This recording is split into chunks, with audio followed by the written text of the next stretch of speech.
Hello friends, আজকে আমি একটা হ্যান্ডমেড জুয়েলারি সেট বানাবো ব্ল্যাক অ্যান্ড হোয়াইটের কম্বিনেশনে। তার জন্য নিয়েছি কিছু কাপড়ে মোড়ানো কার্ডবোর্ডের টুকরো আর জুট দড়ি। প্রথমে জুট দড়িটাকে এইভাবে রাউন্ড শেপ দিয়ে নিতে হবে। একইভাবে দুটি বানিয়ে দুটো ইয়াররিংসের মধ্যে সেট করে নিতে হবে।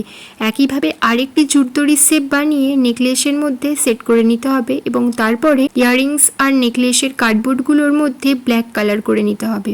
কালার করার পর দেখতেই পাচ্ছ এগুলো ঠিক কেমন লাগছে। ব্ল্যাক কালার করা হয়ে গেলে তার মধ্যে আমি সাদা ফেব্রিক দিয়ে কিছু ডিজাইন করে নেব। ব্ল্যাকের ওপর এই সাদা কালারটা কিন্তু খুব ভালো ফোটে। আমার তো ব্ল্যাক অ্যান্ড হোয়াইটের কম্বিনেশনটা খুব ভালো লাগে। তোমাদের কার কার ভালো লাগে অবশ্যই কমেন্ট করে জানিও। এই দেখো, কথা বলতে বলতে আমার কিন্তু নেকলেসের ডিজাইনটা রেডি হয়ে গেছে।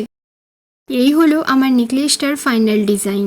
এরপর আমি নিয়ে নেব কিছু কটন বল, একটা ব্যাকলেস আর ডিজাইন করা লকেটটা। এরপর আমি কিছু সিলভার বিডস নিয়েছিলাম, তবে সেগুলো আমার ভিডিওতে দেখানো হয়নি।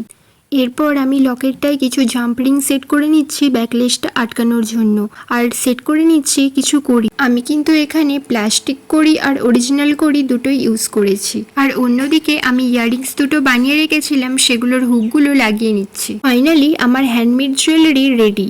কেমন হয়েছে অবশ্যই কমেন্ট করে জানিও, আর ভালো লাগলে চ্যানেলটা সাবস্ক্রাইব করে দিও আর ভিডিওটা লাইক করে দিও।